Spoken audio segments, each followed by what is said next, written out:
花开花落自有时，缘去缘来总有因。大家好，欢迎收听翠花的秘密。我看见顾池抽屉里的离婚协议，完全是个意外。那天我只是想找我偷藏在卧室里的巧克力，可偏偏忘了自己藏在哪个抽屉。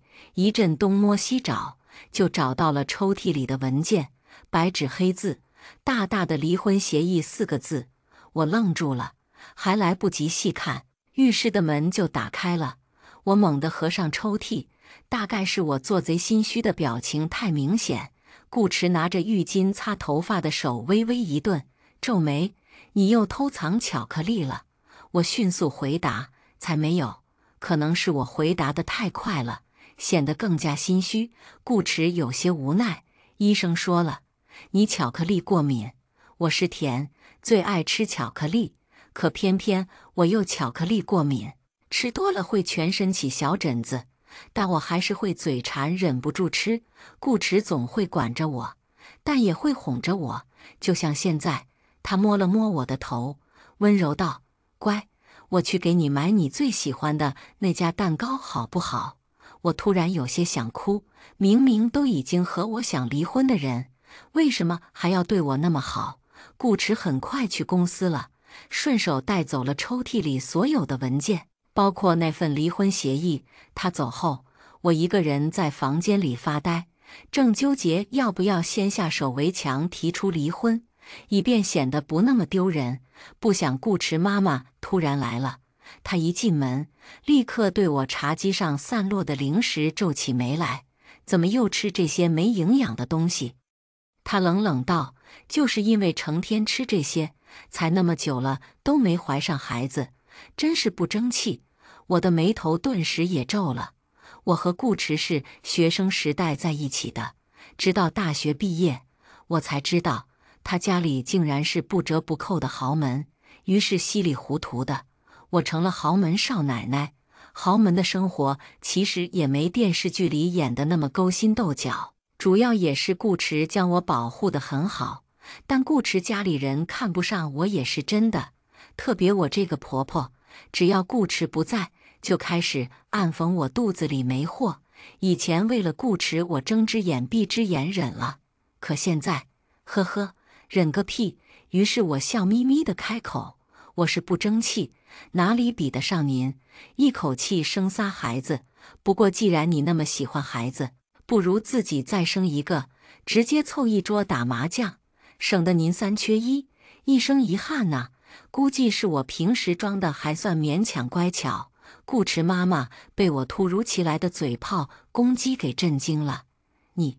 她指着我的鼻子，颤抖地说不出话来。这时候，顾池突然折回来了，他忘了带东西。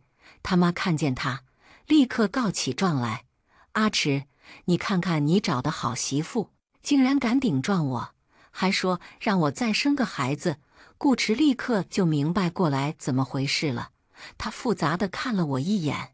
我以为这个狼心狗肺的男人要骂我呢，没想到他看向他妈开口：“小琴说的没错，妈，你不是很喜欢孩子吗？刚好我看爸最近的行程也不是很忙，不如我给你们安排一个造人旅行吧。”一旁的我一个没忍住，噗地笑出了声。但笑完后，我又想到了早上的离婚协议，突然又笑不出了。而顾池他妈也没想到顾池竟然站在我这边，气得脸色发白，最后丢下一句“不孝子”就气冲冲走了。他妈一走，顾池才看向旁边哈哈大笑的我，眼神无奈而又宠溺。这下满意了，我的笑卡住了。顾池这种拿你没办法的语气，我真是太熟悉了。每次我和他妈闹矛盾，他都是这个语气，就好像当初我们刚决定结婚的时候，顾池他妈找到我，将1000万的支票丢在我脸上，让我跟顾池分手。狗血恶俗的剧情，可真发生在我头上的时候，我还是气了个半死。我找到顾池，大喊着说：“我看我干脆收了这支票，咱们一拍两散得了。”顾池当时就急了，他把他所有的财产证明都给我，说：“我给你我所有的钱，不止1000万，你不要跟我分手好不好？他那时候也是这样惯着我，可那时候的他是真心实意，现在呢，是因为要和我离婚的愧疚吗？顾迟他妈虽然走了，但我知道这事儿肯定还没完。果不其然，我第2天就收到顾迟他二弟老婆的邀请，让我去参加他的小派对。顾迟二弟的老婆叫于晴，是个不折不扣的白富美。这种白富美从小就闲得慌，反正也不上班，成天就搞这些派对，聚在一起互相吹逼。我本来是不想去的，但后来想到于晴家里厨师做的慕斯蛋糕，又有点犹豫。那蛋糕可真是好吃啊！等我和顾迟离婚了，恐怕就吃不到那么好吃的小蛋糕了。于是我最后还是没出息的去了。派对上，那些女人虚情假意地吹捧对方，只有我专心吃蛋糕。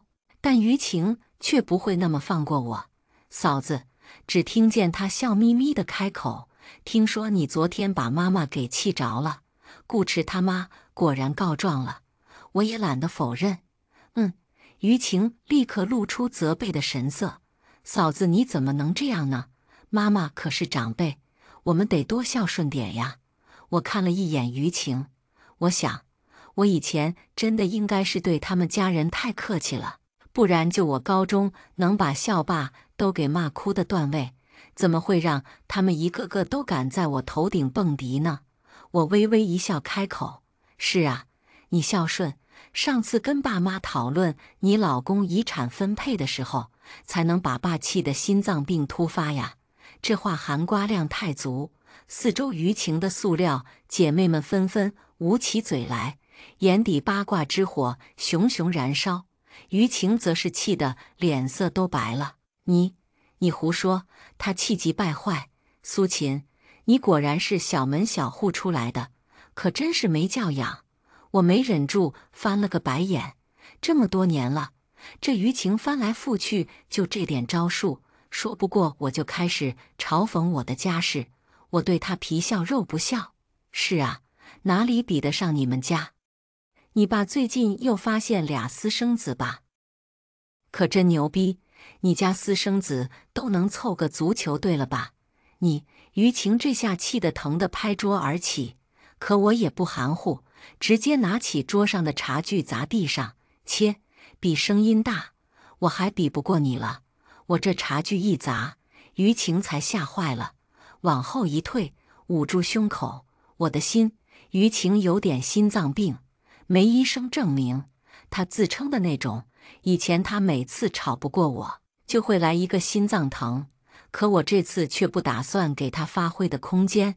于是我抢在他之前，率先抓住脖子，往地上一倒，惊呼：“我好像呼吸不上来了，这蛋糕里是不是有巧克力？”说着，我看向舆情，瞪大眼：“舆情，你想谋杀我？因为我的演技过于逼真，我直接被送去了急诊。舆情陪着我一起，一到医院，他就紧张地看着医生。那个医生，我大嫂没事吧？她巧克力过敏。可我问了甜点师，他吃的蛋糕里没有巧克力呀。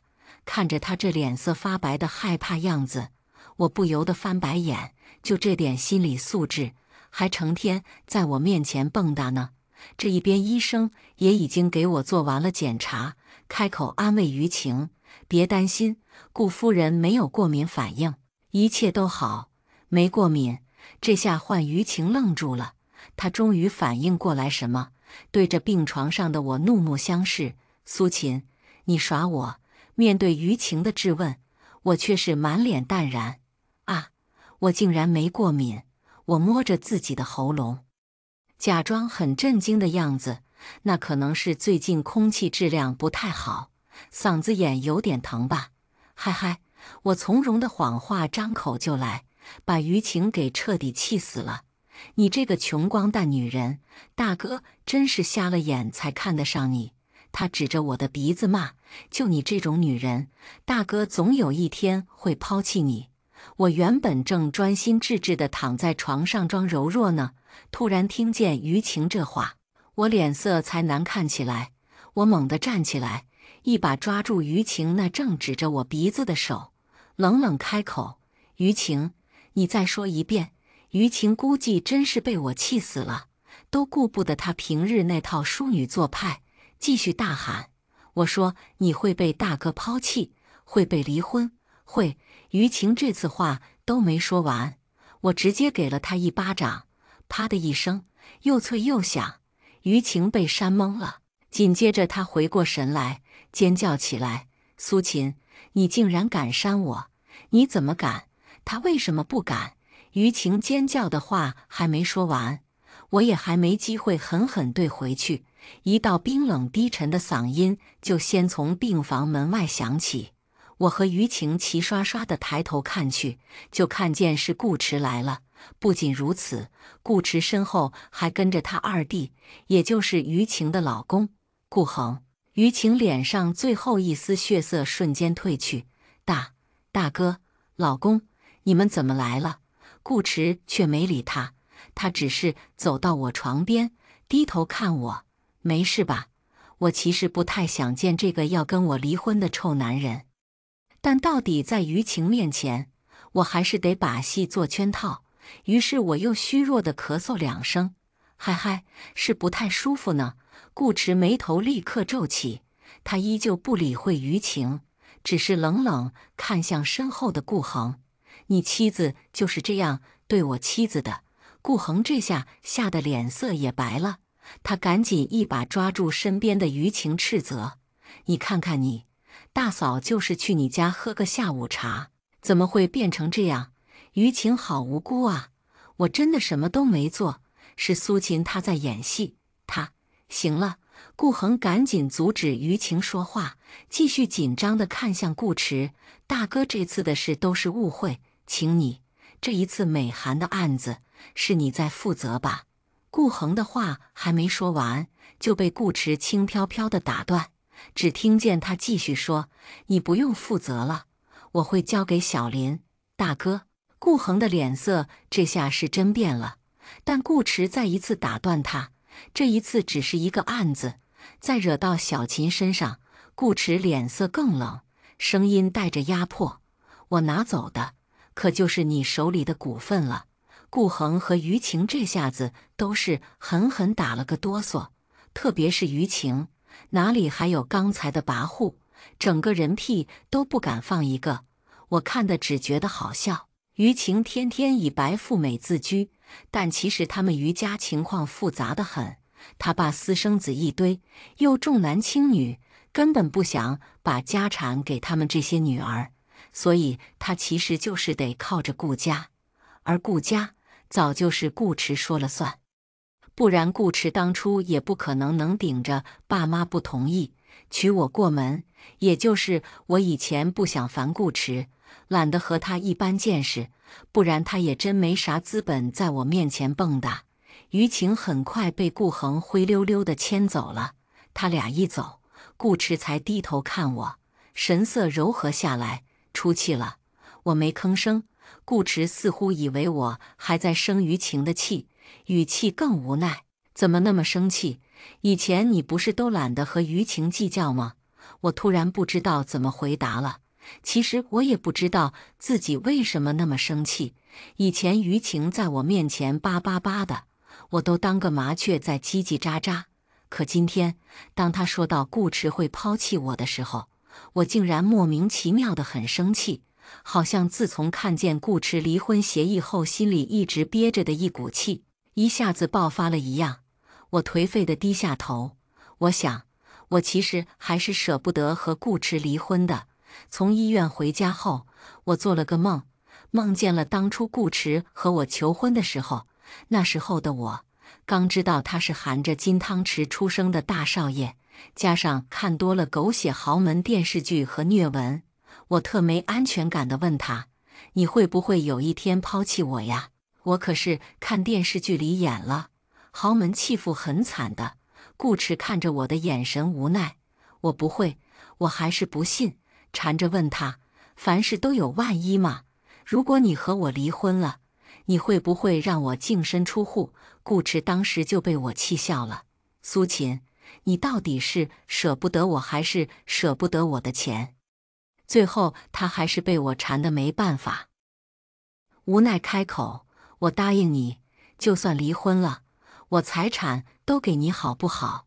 然后我的梦就醒了，睁开眼，我瞪着黑暗里的墙壁，整个人如醍醐灌顶。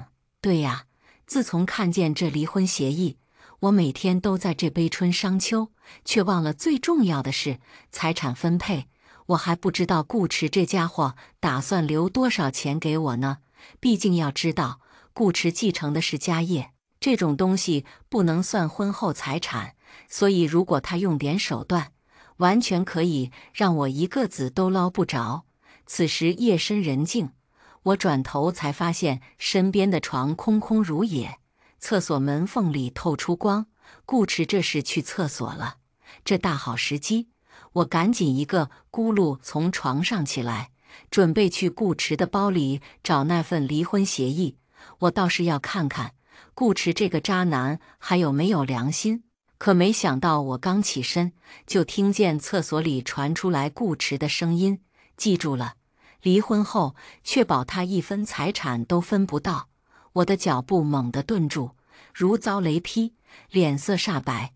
顾池这个渣男，他竟然真的想让我净身出户。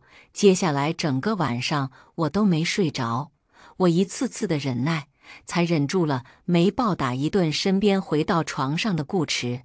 我当然也没再去翻那个什么离婚协议，麻蛋，顾池都已经明明白白说了不给我钱了，我还翻个屁翻！黑暗里，我愤怒地咬着棉被。果然，男人的嘴骗人的鬼，当年说的那么好听，最后还是让我净身出户。早知道当年就该让他签个协议。我气了一夜，早上起来的时候还顶着俩黑眼圈。顾池看见了，不由得皱眉：“你怎么了？没睡好？哪里不舒服？”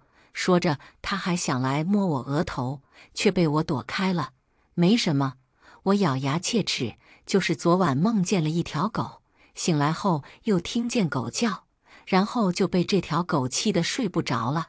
一连3个狗，总算让我心里痛快了点。顾池眉头却是皱得更紧了，他想继续追问，可外面的司机已经催促，他只能起身，在家好好休息，回来我们聊聊。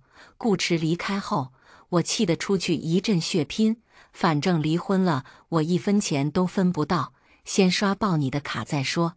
当我狠狠买了好几个包，我终于冷静一点了，也终于有心情思考，顾池到底为什么要和我离婚。说实话，顾池对我一直很好，我实在是想不出他为什么要和我离婚。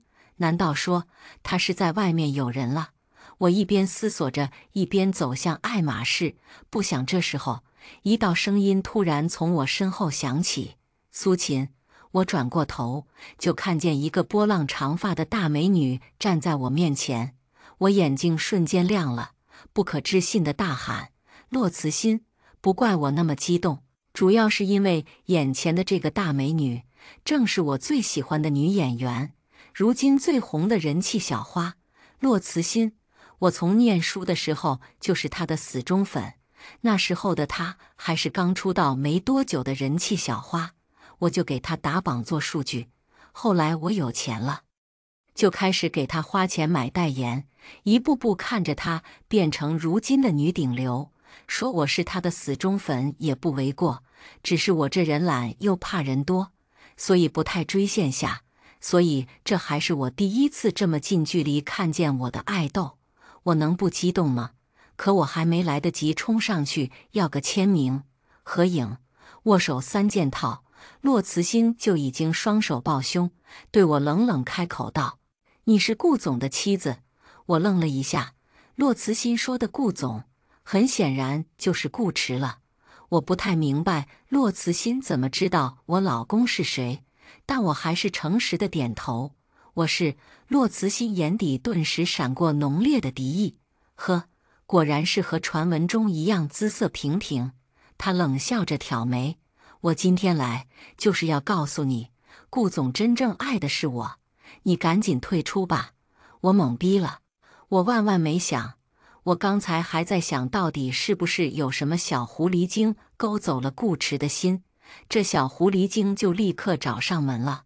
哦，不对，人家还不是小狐狸精，而是魅力四射的大明星，是把我的魂儿都勾走的那种大狐狸精。我突然想到，顾池从来不关注娱乐圈，以前连骆慈欣是谁都不知道，还是我每天拿着骆慈欣的各种视频和美照跟他安利，不是吧？我喃喃自语，我这是自己促进自己被绿了。你在叽里咕噜什么？骆慈欣没听清我在说什么，只是满脸不耐烦。我再问你一次，你到底退不退出？我这才回过神，看向面前曾经的女神，现在的情敌，问：你和顾池是什么时候的事？既然顾池都要和我离婚了，我知道我肯定是输了，而且不干净了的男人我也不想要，我只是想死个明白，知道自己被绿了多久。骆慈欣听见我的话，一甩长发，语气更得意起来：你问顾总爱我多久了？哼，当然是我刚出道的时候他就暗恋我了。我脸上的悲伤逐渐变成懵逼。骆慈欣刚出道的时候，那时候我都还不认识顾池啊，可顾池那时候就喜欢骆慈欣了。不可能吧？这剧情太匪夷所思。我忍不住脱口而出：不可能吧？骆慈欣听见我这话，还以为我是不愿意接受顾池爱他的事实，冷笑一声：你不相信是吧？那你自己去看看，我的经纪公司可都是被顾总收购了。不仅如此，他还投资了好几个大制作给我拍。你说他这不是爱我是什么？我又一次懵逼了，但这一次却不是因为震惊骆慈欣说的这些，相反的，我其实早就知道了骆慈欣说的这些事，因为他说的什么买经纪公司，还有投资大制作给他演，都是我干的呀。之前骆慈欣的经纪公司不作为，资源私不到，代言没逼格，造型拉垮，我们骆慈欣的粉丝好几次抗议都无效，最后作为骆慈欣头号粉丝的我怒了，直接让顾池把手下娱乐圈的公司给我。我一顿操作猛如虎，整改骆慈欣的经纪公司，把女神从垃圾团队中解救出来，走上大制作巅峰。可这些怎么成了顾池做的？估计是我懵逼的表情太明显，骆慈欣似乎以为我是受刺激了，整个人得意的鼻孔都快翻上天了。怎么样？没想到顾总对我那么好吧？他捋了捋耳边的碎发，满脸胜利者的姿态。那我再告诉你一个更刺激你的，顾总其实早就是我的粉丝了，我粉丝榜第一的氪金大佬秦心就是顾池。你问我怎么知道的？当然是我通过给我们后援会打钱的账号，发现是顾氏旗下。哈哈，你妒忌的傻眼了吧？我是傻眼了，但却不是因为嫉妒，而是因为错愕。因为骆慈欣说的那个榜一大佬秦心就是我呀，他查到的转账记录的确是从顾氏底下的账户上走的，但那是因为我是顾池老婆呀。我花老公的追星有问题吗？骆慈欣还在那继续得意，怎么样，说不出话了吧？我就告诉你，顾总他对我情根深种，已经，这是什么玩意儿？这一次骆慈欣话还没说完，就被我打断了。只见我直接拿出手机，对准骆慈欣的脸，真诚开口：这是我的主页，你瞧瞧。此时给我骆慈欣看的正是我的微博主页，明晃晃的秦心2字，还有那6年的签到记录。骆慈欣震撼了，他脸上的得意终于变成惨白，他哆嗦着嘴唇看着我，似乎终于明白过来什么。你才是秦心？是啊。我点点头。那骆慈欣到底不是傻子，也立刻反应过来另一件事，我的经纪公司难道也是？没错。我又点点头，买经纪公司还有什么投资大制作，都是我做的。说完之后，我才终于忍不住拿出我包里放了好久的签名本。那个骆慈欣，其实我是你的粉丝，你能给我签个名吗？骆慈欣最后是一脸懵逼的给我签了名，而我看着他签名，觉得心情好像也没自己以为的那么激动。没办法，刚才骆慈欣一波操作，快把我心中他女神的形象给毁灭完了。哎，以后我就当个骆慈欣颜粉，不那么真情实感了。而骆慈欣那边好像比我还受打击，正当他签完名，失魂落魄，灰溜溜的准备离开，我才想起什么，问他：对了，骆慈欣，你刚才跟我说顾迟爱你，就只是因为你以为他是你的粉丝秦心，还以为他买下你经纪公司，你俩现实中没什么接触吗？听见我的问题，骆慈欣脸上闪过浓浓的窘迫。没有，我和顾总并不认识，我之前只是以为他对我……话说到一半，骆慈欣脸都尴尬的红了，没说下去，但我还是给彻底听明白了。所以顾迟和骆慈欣的确没什么，只是骆慈欣自作多情了。所以顾迟想跟我离婚，也不是因为骆慈欣，那到底是因为什么？骆慈欣这一边很显然是觉得和我多待一会都尴尬，立刻转身准备走。可走之前，他还是没忍住，转过头不甘心地看了我一眼，开口：苏秦，你命也太好了吧，竟然能找到顾总那么好的老公。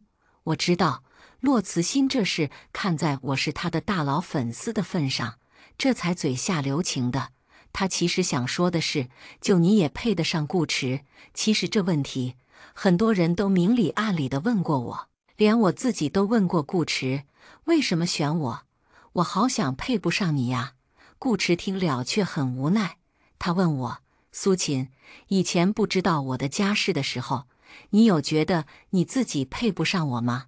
我摇摇头，那时候的我们在大学里属于都很优秀的那种，旗鼓相当，大家都说我们般配。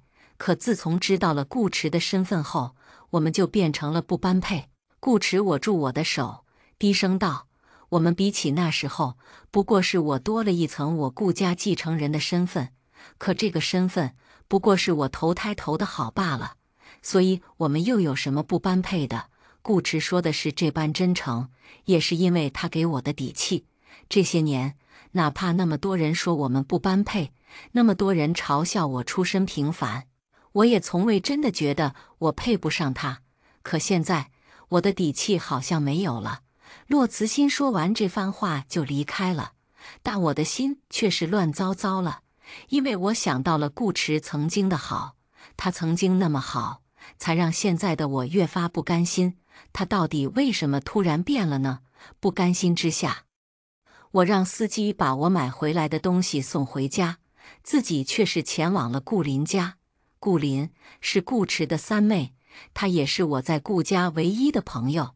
她和她那个妈妈和二嫂不一样，从不嫌弃我的出身，反而和我非常聊得来。我现在就是要找她去问问，她知不知道她哥到底为什么变的心。不过，我虽然和顾林关系好，但毕竟顾迟也是他亲哥，我肯定也不能直接上去就问：你大哥是在外面有狗了吗？我得迂回的打探一下。于是我一路上都在酝酿如何开口，可没想到来到顾林家的别墅，我还没来得及发挥我准备好的副稿呢，就听见里面一阵叫骂：顾林，你这个贱人，把钱都给冻结了是不是？那你就把给你的那些珠宝给我拿去典当。我立刻认出来，这是顾林的那个人渣老公方书恒。我顿时也顾不得什么顾迟了，立刻快步冲进去。我经常来顾林家，因此他们家佣人也不会拦着我。我立刻冲进客厅，就看见方书恒竟然正在扇顾林巴掌，顾林被扇得摔在地上。我瞬间怒了，我直接冲上去，二话不说，抓住方书恒就一个过肩摔。别小看我，我其实从小就学的空手道，而方书恒这渣男早就已经纵欲过度，身体亏空，哪里会是我的对手？他立刻被摔了个狗啃泥，只听见他在地上惨叫：“我的屁股！”他狼狈地抬头，看见是我，气得更是脸都绿了。苏秦，你竟然打我，打的就是你这个渣男！我毫不犹豫，又是一脚踢在他屁股上，赶紧给我滚出去！方书恒估计也知道自己不是我的对手，更何况我还是顾迟的老婆，他也不敢得罪。最后他只能骂骂咧咧地走了。我赶紧去扶起来顾林，小林，你没事吧？只见顾林的脸都被打肿了，嘴角还有血，但他看上去却没很难过的样子。他只是看见我有些震惊。嫂子，你怎么来了？你别管我了。此时的我哪里还有心情去管什么顾迟变心不变心的？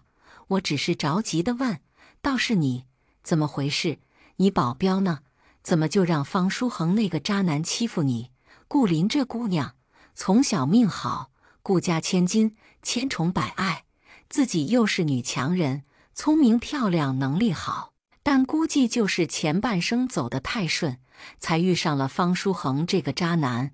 方书恒家境贫寒，当初却是以清秀的外表和独立自强的形象，把顾林迷得团团转。顾林不顾家人的反对和他结婚，可结婚后没多久，他就露出了丑陋的真面目，成天就知道跟顾林要钱，骂骂咧咧，完全是把顾林当提款机。顾林其实早就想和他离婚了，但因为顾林是婚后继承的家族股份，算是婚后财产，他又不甘心那么便宜方书恒，这才耽搁到现在。但以前顾林有保镖，又是顾家的大小姐，和书桓除了闹着要钱，也不敢怎么样。可今天也不知道怎么回事，保镖竟然都不在，方书恒竟然敢对顾林动手。顾林不在意的笑笑，没回答我的问题，只是问：你找我什么事？顾林再三问我，但我被刚才那么一打断，却不知道该怎么开口了。我最后只能大手一挥：我们去喝酒吧。我和顾林到酒吧，好几杯烈酒下肚，我终于打开了话匣子：呜呜呜，小林，你说这顾迟为什么要和我离婚？他明明说一辈子会对我好的。而另一边的顾林却是没办法回答我的问题了，因为他也喝醉了。他只是在空中不断地挥舞拳头，一边大骂着：方书恒，你这个渣男，揍死你！我揍死你！我和顾林这一场酒，最后喝了个寂寞，鸡同鸭讲，没得到任何有用信息。我醉醺醺地回到家，睡了个昏天黑地。第二天是被手机铃声吵醒的，我稀里糊涂地接通，就听见顾林的声音激动地从手机里响起：嫂子出大事了，你赶紧看热搜。我迷迷糊糊地打开热搜，就看见顾迟离婚的词条挂在热搜上，我的瞌睡顿时都醒了。我赶紧点进热搜，才看见原来是我和顾林昨天在酒吧喝酒被人偷拍了。只见视频里的我喝得醉醺醺的大喊：顾迟，你到底为什么和我离婚？顾迟虽然不是明星，但顾家自带光环，也是名人。而我当初这个灰姑娘嫁给他，也算是童话写进现实，所以不少人都知道，网友们纷纷吃瓜，感慨灰姑娘终归是被抛弃了。我痛苦扶额，我这是丢脸丢到姥姥家了。我还来不及悲伤自己的丢人，楼下门铃响了。我挂了和顾林的电话，下楼就看见是我那便宜婆婆和妯娌于晴。我立刻皱眉：你们来干什么？于晴脸上写满激动，迫不及待地开口：当然是来请你出去的，大哥现在都要和你离婚了，你怎么还能住在这？赶紧收拾你的东西滚出去！我立刻明白过来，这俩人也是从网上得知我和顾迟要离婚，这才赶紧来找我算账的。不过顾池这家伙也真有意思，和我离婚，连自己家里人也瞒着。我虽然知道我终有一日要搬出去，可我才不想让他俩那么轻易如愿。因此我冷冷道：这离婚协议我还没签呢，凭什么让我搬出去？你还死皮赖脸。于情瞪着眼：你不搬，我让人帮你搬。说着他就打算指挥佣人把我的东西扔出去。可不想这时候谁敢让苏秦出去？一道冰冷的嗓音突然从门口响起。于情他们转头就看见顾池站在门口。顾池他妈看见顾池也有一瞬的惊慌，但他很快冷静下来，笑着开口：阿池，你不是要和这个没教养的女人离婚吗？妈妈就想着先帮你处理了。顾池却是一个冰冷的眼神扫过去：谁说我要和他离婚？这下子不只是顾池他妈和于情，就连我都傻眼了。于情更是忍不住脱口而出：可明明是苏秦自己说的呀！顾池这也才低头看我，声音顿时柔和下来：我也想知道，小秦，你为什么觉得我要和你离婚？事到如今，我也没什么好藏着掖着了。我破罐子破摔地开口道：顾池，你就别演了，我都看见了，你藏起来的那份离婚协议。顾池愣了一下，这才反应过来：你说的是这个？说着，他的助理立刻递过来一份离婚协议。我一看，那白底黑字和蓝色的文件夹，的确就是我之前看到的那份，就是这个。顾池的语气无奈起来：你打开看看，这离婚协议书到底是给谁的？我愣住了，这才终于打开这份离婚协议书，只见里面的名字：顾林、方书恒。我瞪大眼，猛地反应过来，这离婚协议书不是给我的，是顾林给方书恒的。没错，我又明白过来什么。那天晚上我听见你在打电话，说什么不给他钱。说的是方书恒。我恍然大悟，那天顾池说的是他，不是他啊。但我同时忍不住好奇，和小林是婚后财产，怎么才能不分给方书恒钱啊？顾池解释，他家暴，所以自然一分钱都分不到。我又是恍然大悟，原来那天我看见方书恒打了顾林，是顾林故意设计的。了解完了方书恒和顾林的事，我才把重点重新放回我和顾池的身上。我瞪着顾恒：所以你不想和我离婚？顾池低头看我：我为什么要和你离婚？说着，他抬起手，轻轻拂过我的发丝，低声道：小秦，我说过，我这辈子都不想和你分开。我看着顾池，突然意识到，原来当年许诺我的那个少年，他一直都在。下面我们来听第二个故事。儿子认识小太妹后，性情大变，不仅为他放弃985去读职业专科，还把我给女儿攒的救命钱偷走。我正悲痛欲绝，俩人又把我和女儿迷晕送去缅甸。我和女儿受尽凌辱，最后被折磨致死。再睁眼，我回到了儿子刚把小太妹带回家的时候。我冷漠地看着他：去吧，去追求你的真爱吧。后来他跪下求我的时候，我才知道他根本不是我儿子。妈，我和月月是真心相爱的。我成年了，我可以为我做的决定负责。月月是我要过一辈子的人，请你支持我们。是啊，阿姨，你不要对职业学校有偏见，现在有一门技术，才能在这个社会生存。月月说的对。我刚睁开眼睛，就看见王鹤凡一脸甜蜜地看着关月月。妈，你就答应我这一次吧，你放心，我和月月在那一定好好学习，绝对不浪费一点时间。妈，你就同意吧。我听着他的话，冷哼一声：可以，以后你做的任何决定妈都支持。你也知道家里的情况，以后你就办个助学贷款读书吧，毕业后自己还上。妈年纪大了干不动了，也希望你能体谅妈一下。”我说完，王鹤凡明显愣了一下。妈，我现在还没有能力养活自己，我现在还是个学生，你不给我钱我怎么……他话还没说完，我立刻打断他：“你有手有脚，自然能自己赚钱。”说完我就推着他出去，立刻办理转学手续。上一世，王鹤凡转学后每个月向我要4000块钱，说什么现在的女孩注重仪式感，他要给关月月最好的。而我每个月拼死拼活的工资才6000左右。我老公去世的早，我一个人拉扯儿子女儿长大。尽管这样，我却没让他吃过一点苦。我女儿王洛伊是早产，有先天病，这些年花了不少钱，后续还需要一大笔钱做手术。王鹤凡不是不知道家里情况，我苦口婆心想要他理解我一下，谁知他转头就把我女儿那些药都倒了。没钱生什么孩子？你要是不给我钱，大家都别活了。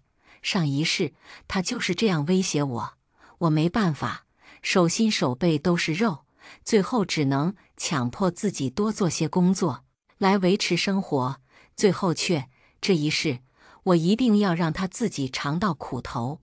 我仔细看着王鹤凡那张脸，越发不对劲，他就像是个入侵我家的陌生人。给王鹤凡转完学，我心情好多了，我就给女儿请了假，带她出来放松一天。我女儿身体不好，总怕给我添麻烦。在王鹤凡读大学后，他极力要求住在宿舍，让我自己轻松一下。女儿看见我，表情明显雀跃了一下，随后又变回安安静静的模样。妈，家里是出什么事了吗？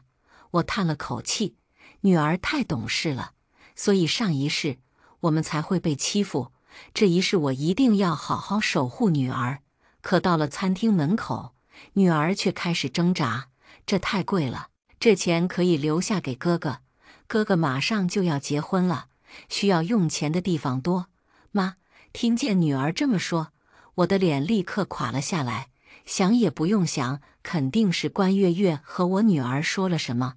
你哥有手有脚，已经成年了，他自己结婚，自己会赚的。接下来妈最主要的任务就是让你开开心心的，一点委屈都不能受。当天我就给女儿办了走读手续，天天接送女儿上下学。这段时间过得很平静，女儿也开朗了很多。上一世是我顾着赚钱，没有注意到女儿的情绪。一开始她说要住宿，我没往深想，可我不知道，我无形中已经伤害到了女儿。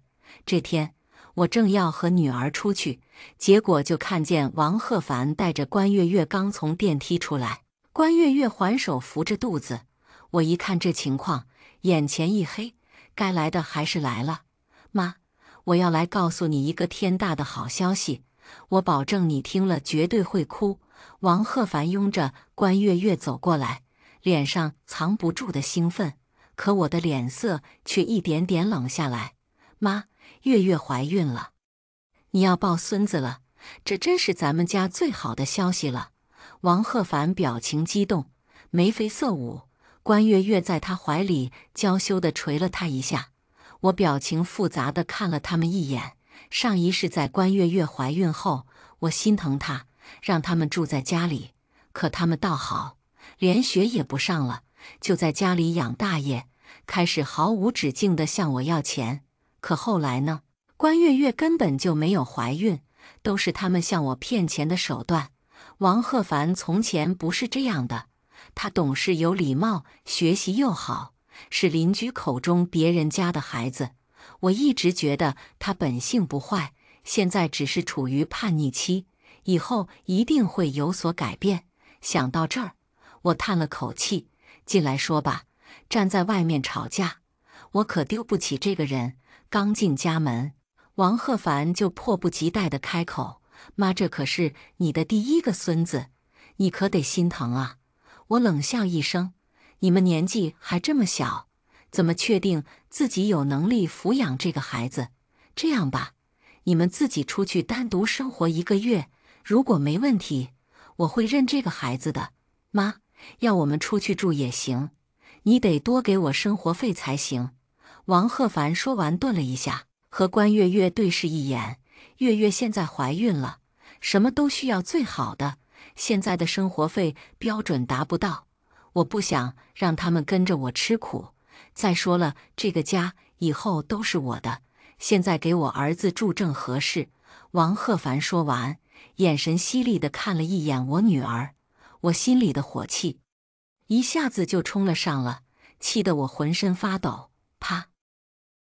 我还没死呢，这个家现在我说的算，你不想让他跟着你吃苦，就得我和洛伊吃。我告诉你，你们想住在家里门都没有，想要钱自己赚去。你不是说要在外面兼职吗？去吧，以后学费我也不会再给你。说完，我就要把他们推出去，谁知王鹤凡突然反手推了我一把，我直接跌倒在地上，女儿过来扶我，也被推倒在地。穷鬼，自己没钱生什么孩子？老女人，你给我死！你们都给我去死！没钱装什么大款？死女人，自己的孙子都不养，你多狠的心呐！今天我就让你把所有点都给我吐出来！我心彻底凉了。王鹤凡压住我和女儿，关月月把我身上所有的现金都搜刮出来才罢休。俩人走后，我趴在地上抽泣。我不知道到底是哪个环节出错了，我的儿子变成了这样，我止不住的自责愧疚，想着到底怎么样我的儿子才能有所改变。结果当天晚上家里就遭了贼。晚上迷迷糊糊间听见一阵脚步声，随后就是一阵翻找东西的声音。我一惊，赶紧拿起一边的台灯，脚步轻缓地走出卧室。月光下，那男人背景魁梧，我拿着台灯上去就是一下。慌乱间，我赶紧拿出手机报警。妈，是我，别报警，我回来取东西。听见声音，我才松了口气，随即这口气又提了上来。早知道是这镊子，我就多打几下了。我把灯打开，狐疑的开口：“你回来干什么？”他眼神闪烁，支支吾吾。我就知道了，估摸着俩人过不下去，回来偷我的钱来了。还好我早有先见之明，把钱都转移了。我本想直接把他撵走，我刚刚那一下子使了全力，看着他疼得龇牙咧嘴，我终归还是没狠下心来。那一下子打在他后背中间，我正准备给他抹药，突然发现他左边肩膀上有一处红色印记。我记得他小时候是没有任何胎记的。我多看了2眼。行了，你走吧，以后我就当没你这个儿子。你在外面是死是活都和我没关系。说完，我把他推了出去。他这个样子，我只能祝福他和关月月永远在一起了。结果第2天下午，我正带女儿下楼，路过正在说话的邻居打了招呼。平时我们邻里之间的关系很好，互相帮助，他们知道我孤儿寡母的，对我们很和善。可今天，我明显感觉到他们对我爱答不理的。我带着女儿出来时，他们的谈话就暂停了。我和女儿刚走，背后的议论声才响起来。我没在意这回事，可一连几天，邻居们看见我就躲。这天，我刚要出门上班，正路过小区健身器材时，就听见邻居们正在议论：1405住户真是狠心，连自己儿子都害。听说他儿子考上了985，逼着他去读职业学校。哎，那孩子那天来和我借钱，我看着都心疼。是吗？我还听说她这几年可不安分呐，老公死得早，家里早就住进了别的男人，难怪自己养2个孩子呢。那钱不会都包小白脸了吧？有些人就是不配当妈。我当即站在原地，气得浑身发抖。恍惚间，我仿佛看见了小时候的王鹤凡，那时候他刚从学校回来，闷闷不乐，一问才知道是他的同学说他没有爸爸。我马上就要给他找个后爸，不要他们了。那天我直接找到他们班主任，和那些孩子的家长沟通，王鹤凡这才好。但是那之后，他最讨厌的就是乱说话的人，怎么会变成这样呢？我心里隐隐觉得不对劲，性情大变的儿子身上突然出现胎记，一个不好的念头出现在我脑子里。我没去和邻居解释，匆匆去上班了。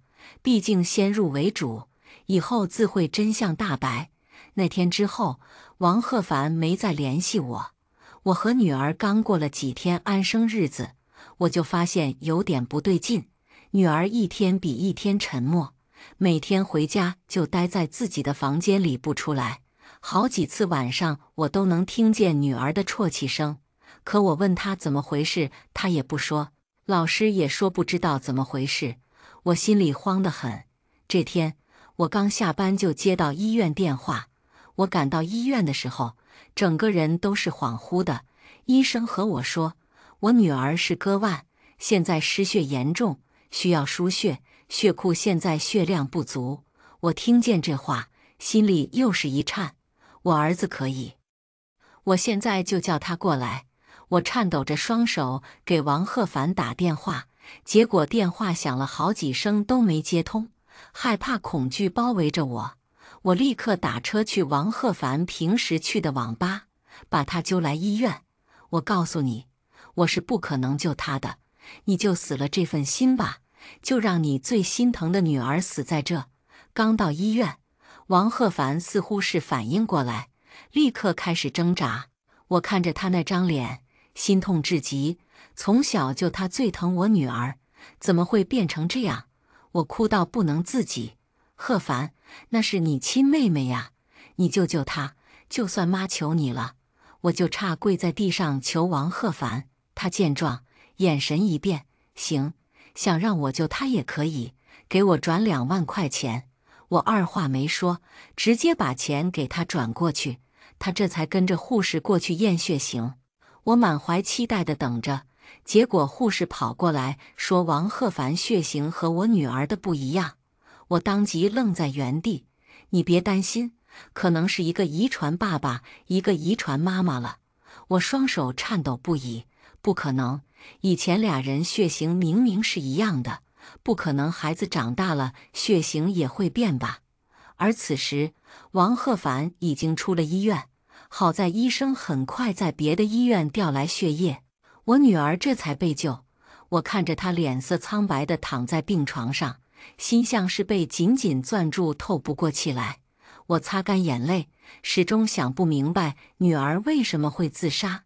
第二天女儿醒过来后一直闷闷不乐，我问什么她都不说，最后只能在她睡着后到她学校去，我这才了解了情况。是关月月，一定是她。我在女儿同学那里了解到，最近女儿总是被小混混骚扰。我想起上一世，女儿也有一段时间这样。我怒气冲冲，正打算去找关月月算账，手机突然响了，号码归属地正是王鹤凡出去旅行的地方。我一经接通了电话，听见电话那头的声音，我浑身僵硬，如遭雷劈。电话那头说，我的亲生儿子王鹤凡已经死了，现在尸体被找到，让我过去认尸。我连夜赶过去，看见尸体那一刻，我差点昏倒。那具尸体已经被泡得肿胀发白，身上全是被鱼咬出来的小伤口，实际上根本看不出来那是我儿子。但是经过专业鉴定，他告诉我那就是我儿子。我一瞬间懵了，眼泪一直流个不停。我的心就像是被万个刀子割碎了一般。我从来没想过我的儿子已经死了，就算是他现在叛逆一点也没关系，只要他站在我面前，警察说我儿子是被活生生溺死的，他得多痛啊！可这根本不可能，他明明会游泳，小时候正赶山全国发洪水，我立刻送他去游泳，想让他以后有能力自保。所以我不相信他是自己溺死的，除非是有人害他。我不知道我是用什么心态走出去的，我内心悔恨无比，为什么没有早点发现呢？上一世、这一世王鹤凡都和我儿子很不一样，怎么会有人突然性情大变，不惜弄死自己的亲妈和妹妹？我怎么没有早点想到？那根本就不是我儿子啊！我的心被狠狠刺痛，我认了尸体，连夜赶回去。这边警察还在调查，时间太久了，好多证据都被销毁了，需要时间来调查真相。我回到女儿的病房，看着她消瘦苍白的小脸，心里更是不好受。虽然警察那边还没有抓到凶手，但是我已经基本可以确定，一定是王鹤凡和关月月，是他们害死了我的儿子。那这个王鹤凡又是谁呢？回来后，我没有任何行动，不能打草惊蛇。拿到亲子鉴定的那一刻，我心里唯一的幻想也被打灭，我气得浑身发抖。我在心里暗暗发誓，一定要为上一世的女儿还有我惨死的儿子讨回公道。这人嘛，越是想死却死不了的时候才最难受。我把女儿送到疗养院，请了个心理师开导她。我知道她受了太多的苦了。随后我自己回到家里，给王鹤凡打了个电话，在家里等了一会，他就带着关月月回来了。妈，你真同意了？还是你对我最好？是啊，阿姨，本来女孩子在家就没用，还是阿姨睿智。她说着娇羞地看了一眼王鹤凡，我在心里冷笑不止，手指尖泛白，死死地盯着他们一瞬。我忽地笑了。是啊，以前是我糊涂了，以后你们就住在家里，直到我孙子出生。对了，月月休学了吗？以后就在家里吧。好嘞，妈。关月月也在一边，谢谢阿姨。我勾勾唇角，谢我的地方还在后面呢。俩人住在家里后，果然不去上学了。我也不催，尽量做一个好母亲，因为我知道他们的报应马上就会来。这天我刚下班，就看见王鹤凡坐在沙发上，双腿搭在茶几上，嘴里叼着一支烟，在那吞云吐雾。怎么才回来？饿死了都要，赶紧去给我做饭。我眼下情绪，赶紧点头。饭桌上，他大口吃着饭。妈，给我点钱，最近手里没钱，我出去都发虚。我二话没说，给他转了5000，随后让他省着点花。但我知道，鱼儿这是上钩了。上一世就是俩人住在家里后，王鹤凡染上了赌博，为此输光了家底。我和女儿也被他送去了缅甸。这一世，这些都将变成他的报应。玩吧玩吧，玩得再大一点。只是我没想到，这一世关月月是真的怀孕了。我看着正趴在马桶上呕吐的她，心情复杂，随即眼神变冷。那就让暴风雨来得更猛烈一些吧。上一世我就知道关月月家在农村，重男轻女的厉害。她家里有个姐姐，还有个弟弟。姐姐早年就嫁人了，弟弟马上就要娶媳妇了。她嘛，不出1年就要被迫嫁人。我看着她这样子，转头出去打了个电话。他们的好日子还在后面呢，也不知道俩人有没有福气享受了。这2天，关月月在我家进进出出，早就被邻居看见了。这天，我正下班买了菜回家，邻居李大妈把我拦住。小琴，最近住在你家那女孩是谁呀？我笑笑，故作忧愁。我儿子女朋友。你说我这儿子啊，自从认识了这姑娘，放着985也不去读，以死相逼让我给他转学。说着，我带上鼻音。我就这俩孩子，你说我能怎么办？只能听他的转学。这么快，女朋友就怀孕了，都是孩子，懂什么？只能接来家里住下。我说完，抹了把眼泪。孩子是越大越不懂事，没办法，谁叫我没教好呢？只能受着了。我说完，叹息着摇摇头。李大妈听完一脸同情，拍拍我肩膀：“之前都是我们误会你了，真是家家有本难念的经啊。”那天之后，小区里就开始流传着另一个版本：从小懂事听话的孩子，长大后就变了，叛逆期来得太迟。一下子，邻居们开始同情起我来，纷纷给我出主意，让我千万不能惯着他们。我谢过他们的好意，还是像往常一样。当天晚上，儿子回家特别晚，我都要睡着了，他才带着一身酒气回家。一到家就开始发疯，我给他做了杯醒酒茶，喝下去后就回房间了。没一会儿，客厅里就传来一阵争吵，紧接着就是摔东西的声音。都是你，你这个扫把星！要不是你给我打电话，我怎么会输？看老子今天不把你打死，都别活了！你给老子去死吧！随后就传来关月月的尖叫声和求饶声。别打了，别打了，我还怀着宝宝呢。你想想我们的宝宝。他说完，王鹤凡的动作没停，反而更加激烈。这孩子还不知道是谁的呢，要不是和那老女人要钱，你以为我会找上你？真以为自己多厉害呢？他一说完，关月月像是发疯了一般，尖叫着：“我要杀了你，贱人！我要杀了你！打吧打吧！”这才是我想看见的场景，就让俩人两败俱伤，让王鹤凡众叛亲离才好。随后又传来一阵厮打声，好一会儿我才出去。在我家真要是闹出人命，可就不好了。我赶紧把俩人分开。鹤凡，道歉。你说的是什么话？都要当爸爸了，还这么不懂事。月月，你别生气呀，阿姨给你赔个不是。鹤凡就是太年轻了，你安心生下宝宝，以后阿姨帮你们带着，你们安心上学就行了。然后我硬压着王鹤凡道歉，俩人很快和好，回房间睡觉去了。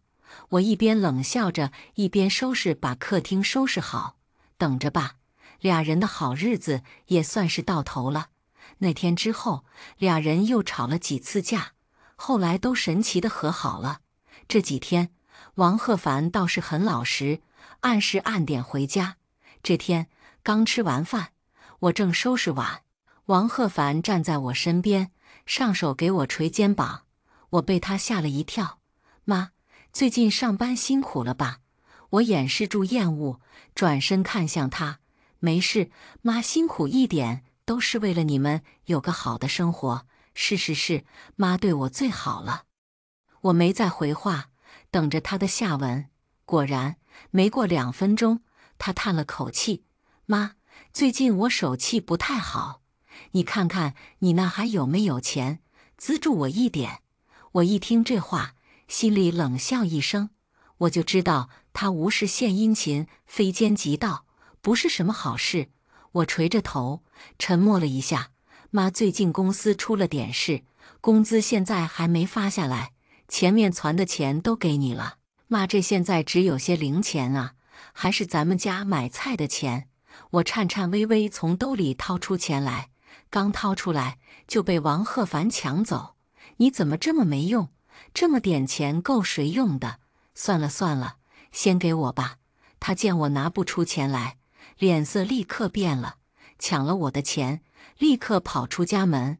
我在后面无奈地叫了2声，那是买菜钱，你都拿走了，月月吃什么呀？可惜人已经走远了。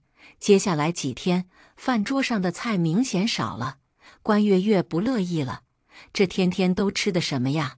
烂菜叶子，谁爱吃谁吃，我是不吃了。他摔下筷子，回了房间。这几天俩人在家闹得凶，我下班后就坐在楼下的小超市里等上一阵才回家。这天我刚从超市里出来，邻居就跑过来叫我：“小秦啊，你赶快回家看看，你们家已经闹翻了。”我一听来了精神，赶紧往家跑。刚到家门口，就看见家门大敞着，门口堵满了看热闹的人。我走过去，邻居立刻给我让出一条路。我刚到门口，险些被里面扔出来的鞋砸中。臭小子，敢玩我女儿！看我今天不把你打死！真以为我们家没人是吧？来，今天不把你打死！我不姓关，看来这位就是关月月他爸，来的倒是挺快的。我冷笑一声，打吧打吧，打残了才好，谁都别想好过。关父声音粗犷，他边说边拿着鞋，一下一下往王鹤凡身上打。关月月在一边被2个身强体壮的男人压住，此时已经哭到不能自己。别打了，我求求你别打了，我错了，我和月月是真心相爱的，别打了。见状，我赶紧进来，一把拉住正在打王鹤凡的关父。我泪眼模糊，心疼地抱住王鹤凡，别打了，别打了！你们到底是谁？为什么出现在我家？我们是谁？呵，你好好问问你那宝贝儿子，我那黄花大闺女都被你宝贝儿子糟蹋了。我告诉你们，这件事必须报警，我们要告你儿子强暴。我一听慌了，赶紧求关父，不能报警，不能报警！我儿子还这么小，他未来的人生还很精彩，他要是留下了案底，他的人生就毁了。关月月在一边也赶紧跪下来，爸，这都是我自愿的，和鹤凡没有关系，是我的错，我求求你别报警。他刚说完，就被关父一脚踢到一边。贱人，你就这么上赶着是吧？要不上架的赔钱货，看我今天不把你打死！他说着，又扇了一巴掌在关月月脸上，随后他转过头看向我，不报警也可以，给我钱，这赔钱货就当送给你们了。我们养他这么大也不容易，还是我们家第1个大学生，价钱不能便宜。听他这么说，我赶紧扶着王鹤凡站起来，摸了一把眼泪。您说多少钱我们家都给，毕竟是我儿子犯的错，我们认了。还是你爽快，一口价20万。什么？你怎么不去抢啊？就你女儿值20万。王鹤凡一听不乐意了。再说这孩子还不知道是谁的呢，拿我当冤大头，门都没有。关父一听又要上来打他，我赶紧拦住。20万对我们这个家庭来说确实有点难，亲家，要不咱们商量一下，15万？不行，最少18万，3天之内给我，不然就等着警察来逮捕你吧。说完，他就带着关月月走了，留下惆怅的王鹤凡。他们一走，我立刻瘫坐在地上，这可怎么办呢？随后我赶紧起来张罗钱。鹤凡，你那还有没有钱？我这就剩下2万块钱了。你妹妹生病那次把家底都掏空了，现在可怎么办啊？没有钱，你就要去坐牢，那这个家可怎么办？没有你妈可怎么活呀？王鹤凡一晚上没说话，第2天一大早他就出去了。我知道他又去赌钱去了。果然晚上他灰头土脸的回来，我没说什么。半夜，我就听见门口传来窸窸窣窣的声音，没一会儿就听见关月月的声音。估摸着是2个鸳鸯难舍难分呢，没关系，就等着第2天来给他们一记猛料吧。果然没看见关月月。吃早饭的当口，我叹了口气，眼圈通红，看着王鹤凡。鹤凡，这件事咱们还是早做决定吧。月月在他家的日子肯定也不好过，他肚子里还怀着你的孩子。我说着抽了下鼻子，妈，这还有点钱，你都拿去，我和家里亲戚借借，你和你那些朋友也借借，不然你真想进去坐牢啊？我叹了口气。王鹤凡点点头。这2天我们都没闲着，去给王鹤凡借钱，可惜没借来。我无奈叫上王鹤凡到一处地方，这是你爸去世前的大哥，就是放高利贷的。前几年你爸去世，我在这借了点钱，信誉没了，你自己进去和他好好说说，希望能借来一点。我眼睛里闪着泪花，看着王鹤凡，他郑重地点头。进去好一会，出来时他的脸上挂满了笑容。妈，拿到了，这回你就不用担心了。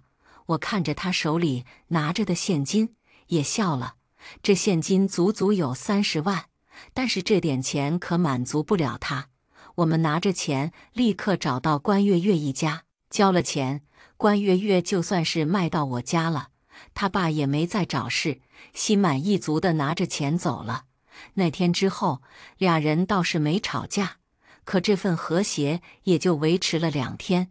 那之后，俩人又开始毫无止境的争吵。这几天，王鹤凡总带着关月月早出晚归。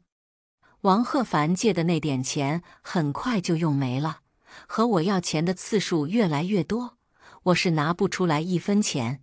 他开始逼着关月月给他赚钱。这天俩人又开始吵架，我这才知道关月月每天被带出去干嘛。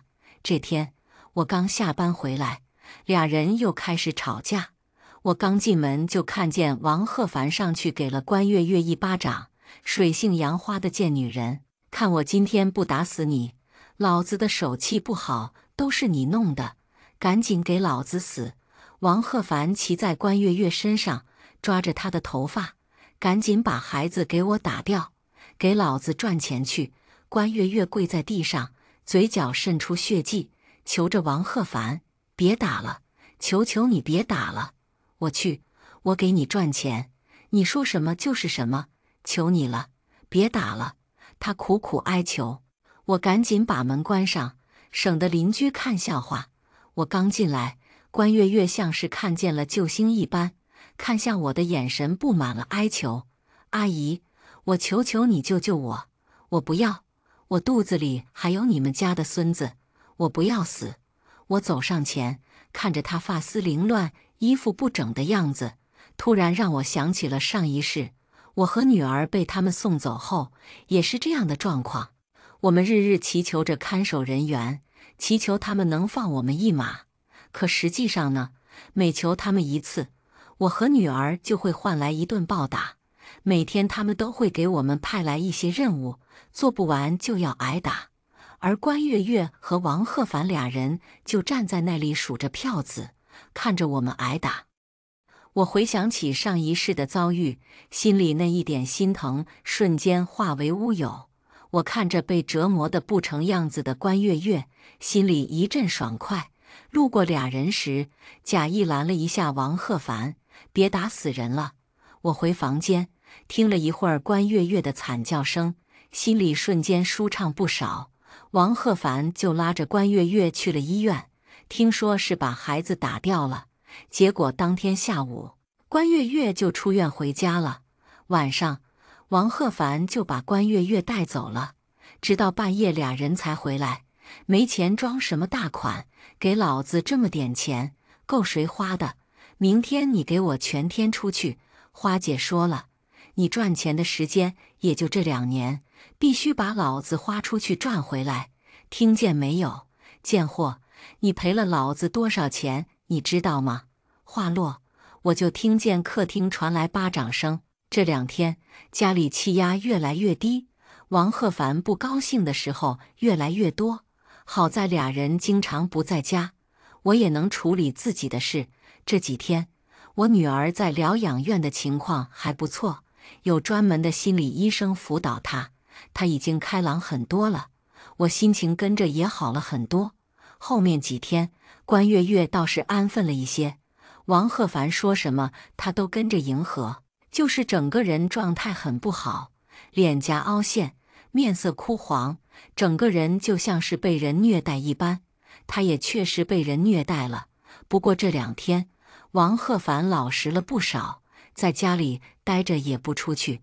我直觉不对劲，一定是出了什么事。果然这天，他连滚带爬地回了家。妈，妈，救救我，救救我！他刚到门口就大喊着。我打开门，就看见他额头上带着血迹。我赶紧把他带进屋里，问他怎么了。都是那些混蛋，等老子有钱了，把钱甩他们脸上，看他们还敢装逼。都这样了，王鹤凡还在装。我大概了解了怎么回事，原来是上次他借完钱后找到了钱路，开始无休止地泡在赌馆里，输了钱就去借。可惜人家那里相当于高利贷，利滚利的，还不上钱是要身上一个零件来还的。这下我也没了办法，心痛至极。你这孩子，这可怎么办呢？要不咱们报警吧？谁知道他能坑咱们呢？不行，咱们还是报警。妈不能眼睁睁看着你没了呀！我抱头痛哭。谁知王鹤凡使劲摇头，不能报警。要是报警我就完了，我也得进去。说完他就躺在沙发上，彻夜难眠。第二天一大早，我起来时，王鹤凡已经不在家里，关月月也一晚上没回来。那天之后，我的家里恢复了平静，而我正打算把房子卖了。就在这时，我接到放高利贷大哥的电话，那头只有3个字：找到了。我按照地址赶紧过去，刚到，我就看见关月月、王鹤凡俩人跪在地上，嘴里一个劲的求饶。我走过去，俩人像是看见了救星一般，实际上我就是那个刽子手。我和领头的点点头。王鹤凡迫不及待扑上来，抱住我的腿：“妈，救救我，救救我！”我一脚把他踢开：“滚开！谁是你妈？我可没有你这样的儿子。”然后示意他们可以开始了。我冷眼看着王鹤凡和关月月躺在地上，被打成烂泥一样呼救：“妈，救救我！我不想死，我是你儿子啊！阿姨，救救我！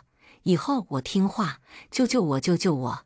我不想死。”我心里一阵爽快，可我想到我儿子就这样没了，心里一阵阵绞痛。让王鹤凡和关月月付出多么大的代价，都不足以解我心头之恨。我知道我儿子是被他们弄死的。在警察那得到消息后，我辗转问了儿子的同学，这才知道儿子下水那天是单独行动的，回来也没和他们一起回来。那1个月足以让一个人变成另一个人。高利贷那里需要他们用自己身上的一样东西来换时间，俩人受不住打都同意了，一人1根手指头，钱还是要还的，就是延长一点时间。结果刚出来，王鹤凡又钻进了赌博室，来回几次，他自己受不了了。被打到难以辨认的时候，警察找上门来，把他带走了。